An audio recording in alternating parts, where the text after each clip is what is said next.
Bom, meu nome é Maria Gorete, eu moro aqui na comunidade há 27 anos, sou professora da rede pública e sou uma das rainhas aqui da Irmandade de Nossa Senhora do Rosário e também ajudo a Irmandade, a receber escolas, as pessoas aqui na comunidade.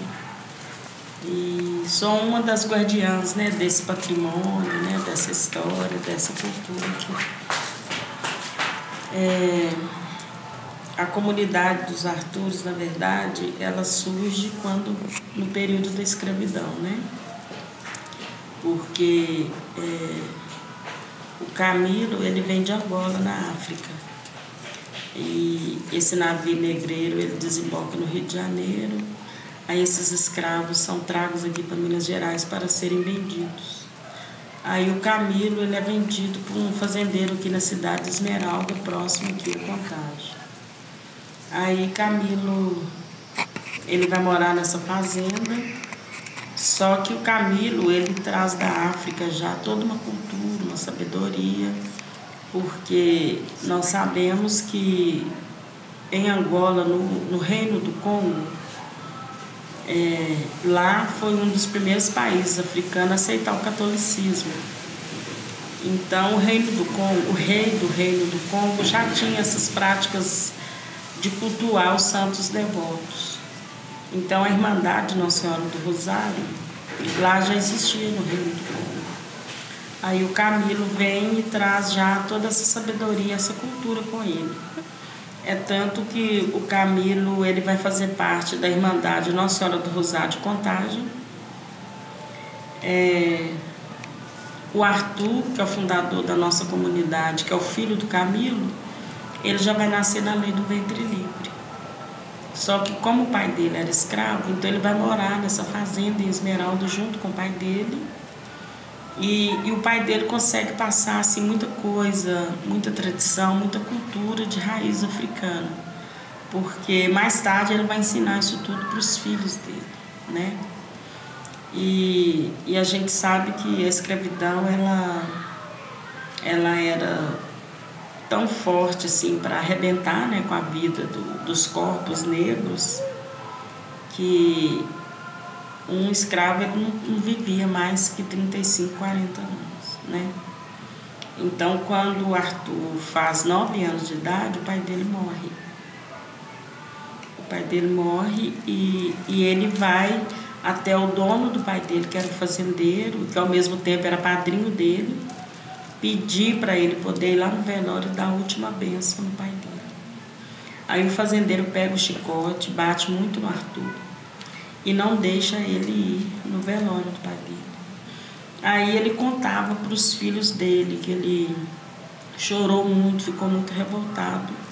E naquele dia ele jura que quando ele crescesse e tivesse os filhos dele, que ele queria todos os filhos morando em volta da casa dele, para os filhos dele não sentir a dor que ele sentiu de não poder ir despedir do pai dele. Então ele cresce com esse sentimento, E quando ele se torna adulto, ele se casa. Aí ele fica mais ou menos 1 ano casado, a esposa morre, ele fica viúvo. Aí depois ele casa com a irmã da esposa dele, que é a Carmelinda. Aí com a Carmelinda é que ele vai ter os filhos dele, Ele acaba tendo 10 filhos e um filho de criação. E quando ele já tinha uns 3 filhos mais velhos, pequenininho ainda, aí ele descobre que o pai dele tinha essas terras aqui em nome dos irmãos. Aí ele vem para cá com a Carmelinda, fixa moradia aqui, e aqui começa a comunidade dos Artures, porque os filhos dele vão crescendo e vão construindo em volta da casa dele, igual ele jurou, e formando essa comunidade. E mais tarde, a Irmandade de Nossa Senhora do Rosário, ela acaba, porque os mais velhos vão morrendo e o pessoal não vai continuando essa tradição. Aí o Arthur, ele acaba trazendo essa Irmandade para cá, para a comunidade. E junto com os filhos ele levanta essa Irmandade. porque todas as filhas dele serão rainhas da Irmandade. E todos os filhos terão uma ocupação de mestre, de capitão dentro dos grupos do Congado. Então ele refaz nessa estrutura da Irmandade com os filhos, constrói essa igrejinha aqui para Nossa Senhora do Rosário, ensina para os filhos todas as tradições, a cultura que o pai dele ensina para ele, e a gente mantém isso tudo vivo aqui na comunidade até hoje. Então, assim, o entendimento que a gente tem que o fator da terra foi muito importante, porque essa terra, ela passou a ser coletiva, né? Do Arthur e dos filhos dele, que foi o que ajudou a manter essa união dos irmãos, da família, ajudou a manter esse legado da tradição. E então, assim, foi muito importante. E essa terra também, o Camilo deixou, né, comprado no nome dos filhos. E a gente ficou muitos anos sem entender como que um escravo conseguiu comprar uma terra. E agora, em 2013, quando o IEFA foi fazer a pesquisa, levantar, né, a história da comunidade, os documentos, para ver da veracidade, né, dessa história, para a gente ser patrimoniado como patrimônio do Estado, do município, aí foi onde a gente descobriu, né, que o Arthur, ele havia casado com a irmã da Carmelinda, porque o pessoal conseguiu achar a certidão de casamento dele, a certidão de óbito da mulher, e conseguiu também achar nos documentos da Arquidiocese de Belo Horizonte que o Camilo, ele era tão devoto de Nossa Senhora do Rosário que as doações que ele fazia para a festa dela era bem maior do que as que os fazendeiros faziam. Então eles descobriram que ele trabalhava, mesmo sendo escravo e tendo um dono, né, que o dono dele tinha uma fazenda em Esmeralda, ele trabalhava para vários fazendeiros aqui da região de Contagem. E ele recebia pelos serviços. Me parece que trabalhava como uma espécie de meeiro. Meeiro, me parece que pegava a terra para plantar, né, e fazia a plantação à meia. Eu sei que ele recebia um dinheirinho bom, onde ele conseguiu comprar essas terras. Então, a questão da terra já era uma preocupação que ele tinha, né? E é tanto que ele deixa essas terras compradas.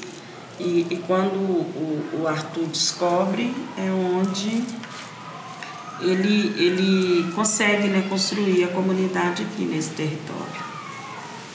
Então, assim, para nós isso eu acho assim, de extrema importância, porque a lei da abolição no Brasil vai ser uma das leis mais curtas. Aquela lei que fala assim, olha, a partir de agora é proibida a escravidão no Brasil, todos os negros estão libertos. Então, assim, é uma liberdade entre aspas, porque a partir daquele dia, libertos onde, como e para quê? Sem emprego, sem terra, sem moradia, sem nada, sem dinheiro, sem nada. E assim, a sociedade brasileira, na verdade, nunca percebeu essa presença da população negra no território, porque a gente percebe que as leis brasileiras, o tempo todo, elas existem para tirar a gente.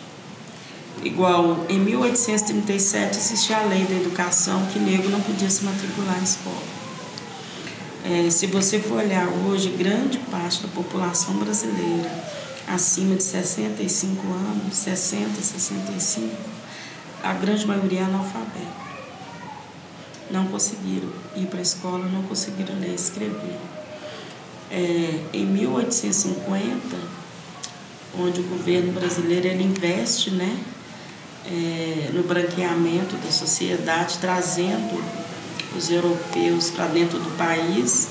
Esses europeus eles ganham terras, né, para eles poderem plantar. Eles vêm com a família, né, eles são recebidos, né, com toda uma festa, né. para organizar a sociedade brasileira, e negro era proibido ganhar terra. Então, negro não ganhou terra que hora nenhuma. E depois vem a lei do sexagenário, um negro, um escravo, a partir de 60 anos, né, é a lei do sexagenário. Ele não precisava trabalhar mais, mas acontece que ele não chegava nos 60 anos.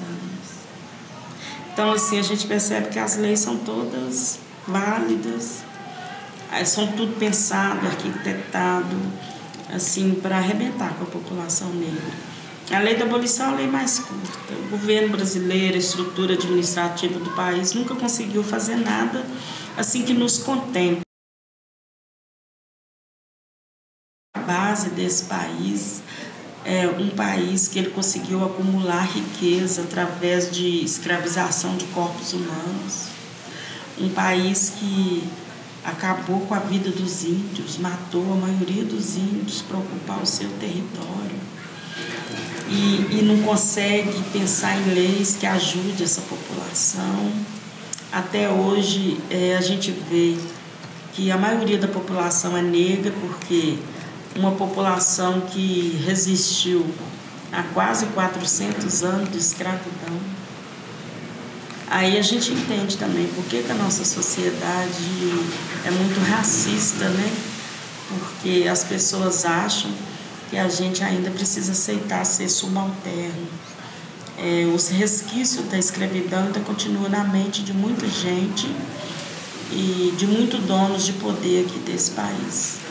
Porque eles acham que a gente tem que continuar ganhando menos, que a gente tem que ajoelhar para eles, que a gente precisa aceitar todo tipo de opressão e ignorância da parte deles. Porque a maioria da população negra se encontra dentro da cadeia, dentro das favelas. O desemprego do país, 61% dos desempregados são homens e mulheres negras.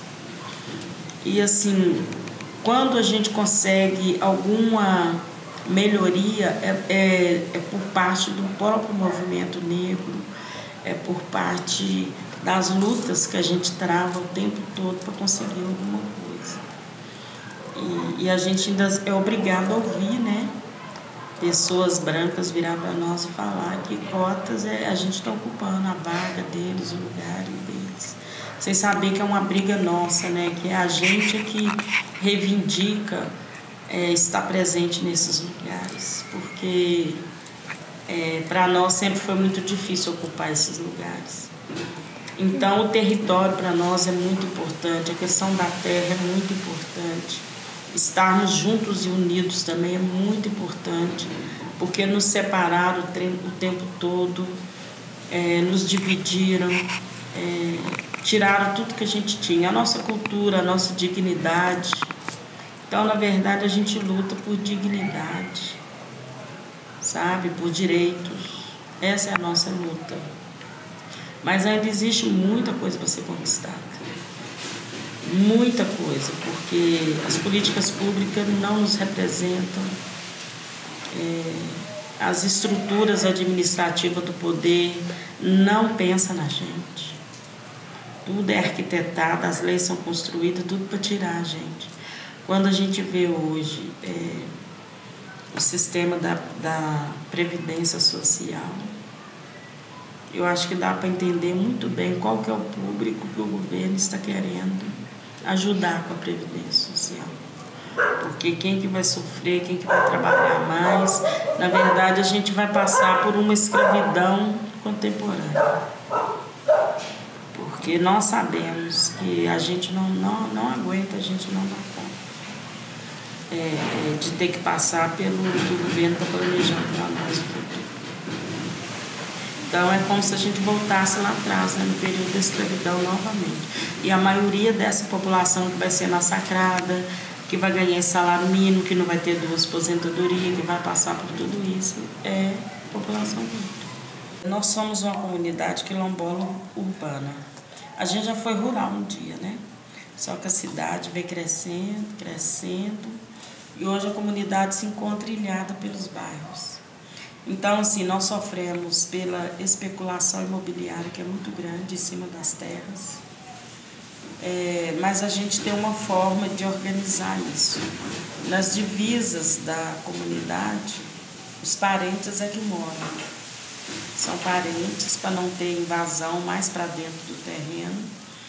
E nós temos as pessoas que fazem observação constante, né, do terreno que nos cabe, que a gente ocupa. Porque no documento que ainda continua no espólio do Arthur, consta que a gente ocupa 6 hectares de terra. Segundo o INCRA, nós ocupamos 14 hectares. E antes a gente tinha hortas comunitárias, só que o bairro polui muito as terras, né, da comunidade, onde a gente tem 2 nascentes super poluídas pelo bairro. E então, muitas vezes, a gente conseguia organizar toda a estrutura da horta comunitária. Aí, na época das chuvas, vinha junto com as águas todo o esgoto do bairro e atrapalhava tudo que a gente tinha organizado. Aí foi indo, as pessoas ficaram cansadas de mexer, né, com a horta, uma vez que não tinha como manter essa organização, ou então tirar, né, o terreno fora desse espaço. Então a gente achou melhor não mexer mais. Então a comunidade hoje ainda tem as hortas de quintais, né, que algumas pessoas conservam. E como a gente é urbano, então a grande maioria compra as coisas fora mesmo, prefere ir lá na verdura e comprar. E aqui dentro da comunidade hoje também a gente já tem pessoas que têm barracão de aluguel aqui dentro. Porque, na verdade, a comunidade ela foi dividida simbolicamente. Por quê? A gente tem um único documento que diz que está no nome do Arthur e dos filhos dele. E então o pessoal da comunidade resolveu reunir, conversar, um membro de cada família, e acharam melhor dividir simbolicamente. Por quê? Existiam vários parentes morando fora que queriam construir aqui dentro. E os irmãos não sabiam certo qual a parte do terreno que lhe cabia. Tinha irmão que tinha parte muito grande, tinha muitos que não tinham nada. Tinha uns que moravam aqui dentro, tinha uns que a maioria dos parentes moravam fora da comunidade. Então, dividiram simbolicamente. Então, cada filho do Arthur sabe qual é o pedaço que te compreende. E dentro da estrutura daquela família, cada família organiza a sua estrutura. Onde vai construir, qual a parte que cabe a cada irmão. Então, na verdade, foi dividido assim. A única família que ainda não fez essa divisão até hoje entre os filhos é a família do Somário, que é o último filho vivo do Arthur. Porque ele tem aquele entendimento de que o pai dele tinha antigamente que tudo era de todo mundo, né? Então ele ainda não dividiu entre os filhos a parte que cabe a ele. Mas quando o neto dele quer construir, ele indica onde que pode ser construído. Então, na verdade, está no seio da família, né? A gente só não tem aquela divisão demarcada onde é a parte de cada um. E tudo que diz respeito às terras, ao patrimônio material da comunidade, aí é chamado um membro de cada filho do Arthur, um membro de cada família para fazer essa discussão. E porque nós temos a Irmandade de Nossa Senhora do Rosário, que tem toda uma estrutura, né? Nós temos um presidente, nós temos o tesoureiro, os secretários, que responde pela Irmandade. Então, a nível cultural, a nível das tradições da comunidade, responde o grupo da Irmandade, com o presidente e o corpo de trabalho. Agora, no que diz respeito ao terreno, aí chama um representante de cada família para discutir sobre a questão que envolve as terras. E a gente tenta fazer tudo de forma coletiva, em reuniões, onde conversa e vê o que é melhor para todo mundo. Então, nós temos na nossa oralidade a tradição do respeito ao mais velho. Então, o Somário, ele é o nosso capitão-mor, ele é o patriarca da comunidade. E tudo que vai decidir dentro da comunidade, a gente chama ele para ajudar, dar a última palavra, né? E cada família tenta se organizar entre os irmãos, porque de todos os filhos do Arthur, o único que encontra vivo é o Somário, né? Todos os outros já faleceram. Então, no seio daquela família, os irmãos se reúnem, conversam e negociam entre si. E geralmente os irmãos mais velhos é que têm o comando para ajudar a família a pensar e decidir as coisas.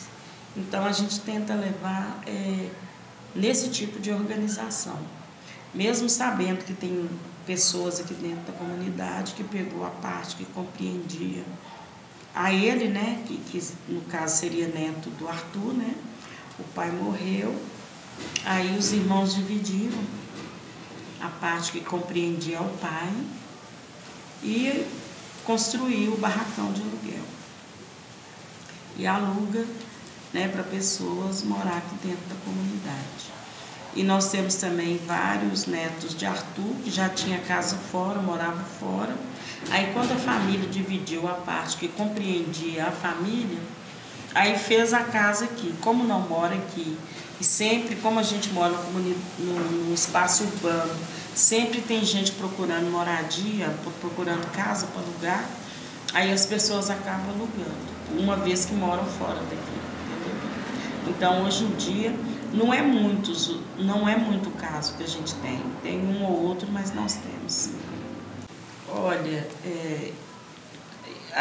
a maioria das pessoas vê de forma estranha, né?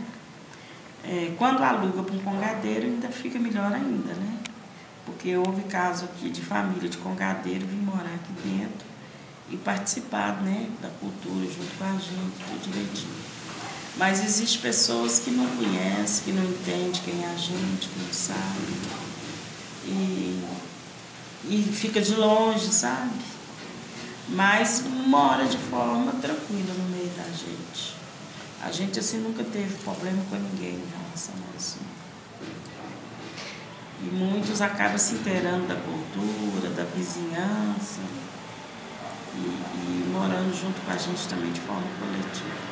Mas a gente já não chama essas pessoas para nenhuma discussão, porque está fora, né, do nosso controle. E como mora de aluguel, então é outro departamento, né? E são poucos casos também, então a gente, quem que é dono daquele barracão é que vai administrar aquilo. Olha, acontece de tudo, sabe?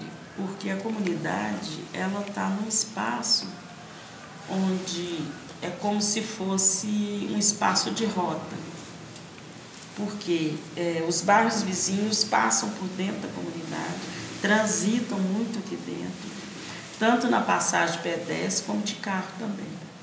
E a comunidade, ela está no meio de duas BR. Se você vai para lá, você alcança a BR, não sei se é 040, se você vai para cá, você pega a BR 262, e tem uma outra que dá acesso a Esmeralda.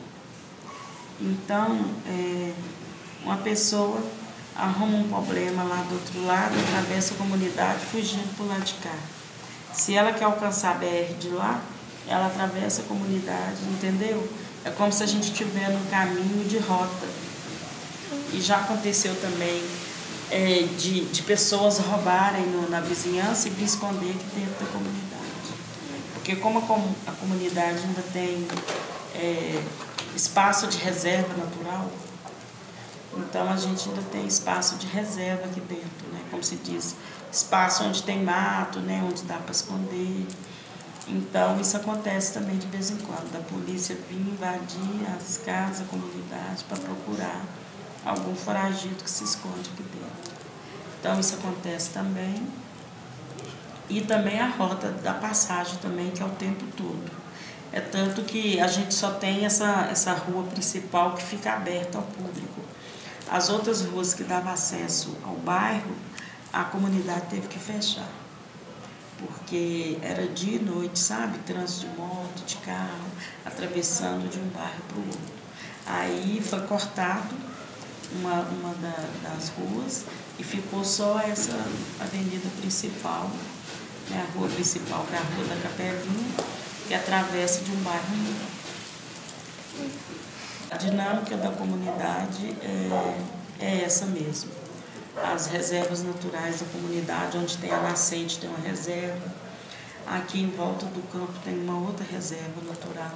Aí, no caso, não pode mexer. A gente mantém as árvores, as plantas. Porque aqui existe uma poluição muito grande, sabe? De queimadas, o pessoal queima muito lixo, queima muito capim. Por ter ainda espaços sem moradia, é que o pessoal costuma fazer muita queimada. Aí a gente mantém algumas áreas reservadas dentro do terreno da comunidade. Muito bacana, assim, no período de festa, porque todo mundo tem uma obrigação na comunidade, cada um já sabe a parte que ele cabe, né?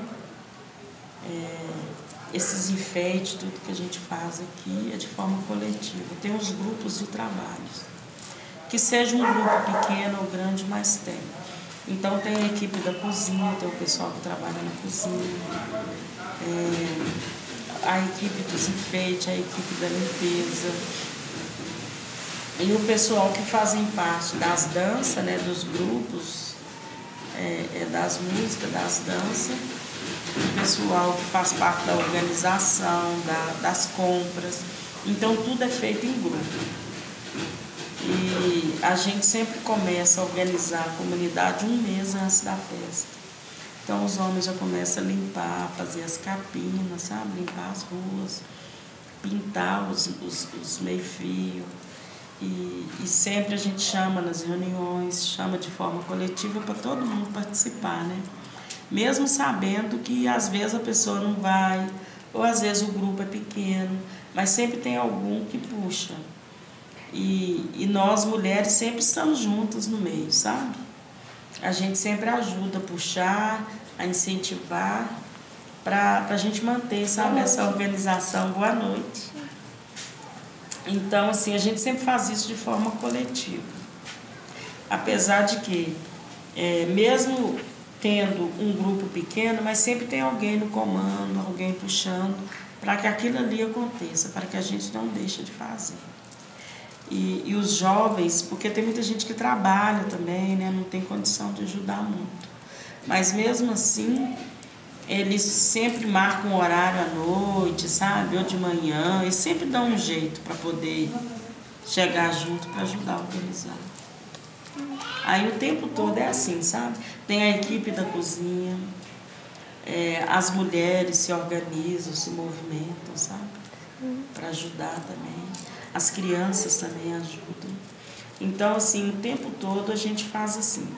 E tudo que a gente vai fazer também, a gente vai ensinando para as crianças. Às vezes costuma vir gente de fora também para pesquisar, para conhecer a comunidade. Aí acaba também se inteirando junto com a gente, ajudando. Tudo que a gente vai fazer também as pessoas ajudam. Então, assim, o coletivo é muito forte dentro da gente. Assim, quando a gente vai organizar as coisas. Porque a gente reza de forma coletiva, né? Os grupos saem de forma coletiva. Então, o tempo todo a gente trabalha dessa forma.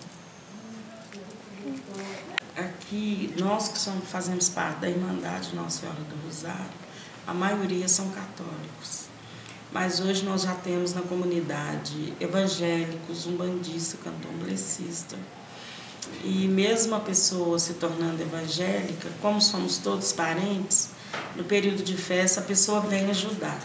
É claro que ela não vai fazer parte dos momentos sagrados e religiosos que compreende a Irmandade, né? Mas ajuda na cozinha, ajuda na limpeza, vai catar um feijão, vai descascar um alho. Então, assim, de todo jeito a pessoa ajuda, entendeu? E a mesma coisa são as outras religiões. Sempre tem... todo mundo se une para ajudar. E tem aqueles grupos também, por exemplo, eu fico na arrumação, na organização. Boa noite. Boa noite. Aí eu chamo, sabe, o pessoal que tem mais queda para esse tipo de trabalho, para me ajudar nisso. Agora tem uns que viram para mim e falam, não, me manda fazer qualquer coisa, mas não manda fazer uma flor. Né? Eu prefiro ir para a cozinha, eu prefiro ajudar picar verdura, mexer nas panelas. Então, nesse caso, aí essa pessoa vai fazer esse tipo de trabalho, entendeu? Sim. Aí é tudo assim, mais ou menos, organizado em grupos mesmo. Para mim, no meu entendimento, é mais ou menos o que a gente vive aqui. Que eu acho que a gente tem um privilégio muito grande, sabe? Eu acho que a gente tem que agradecer o Camilo e o Arthur todos os dias, por eles terem tido essa ideia maravilhosa de organizar a família e manter todos unidos. Porque senão a gente não teria resgatado essa cultura. A maioria estava na favela, estaria mortos, sabe? Desempregados, passando necessidade. Então, assim, quando o povo negro sai da abolição da escravatura, ele sai, quem pôde unir, uniu, sabe? Quem pôde ficar junto, ficou. Porque eu acho que isso é que foi o mais importante disso tudo. Então, a terra comum para nós, eu acho que é uma das coisas mais importantes que tem na nossa vida, porque a gente já traz isso da nossa ancestralidade, né? Do povo africano, que eles viviam em comum, né? Dividiam. E a comunidade manteve isso durante muitos anos, né? Porque as festas elas eram feitas através de doações, né? Cada um doava uma coisinha, um doava um arroz, um doava um óleo, um doava uma coisa, e assim que se fazia as festas. Então a gente já traz isso nas nossas práticas, sabe? E aqui na comunidade a gente se une para tudo. É uma oração que precisa ser feita. Às vezes uma pessoa vai fazer uma cirurgia ou está passando por um problema, aí ela pede, sabe, para rezar à noite.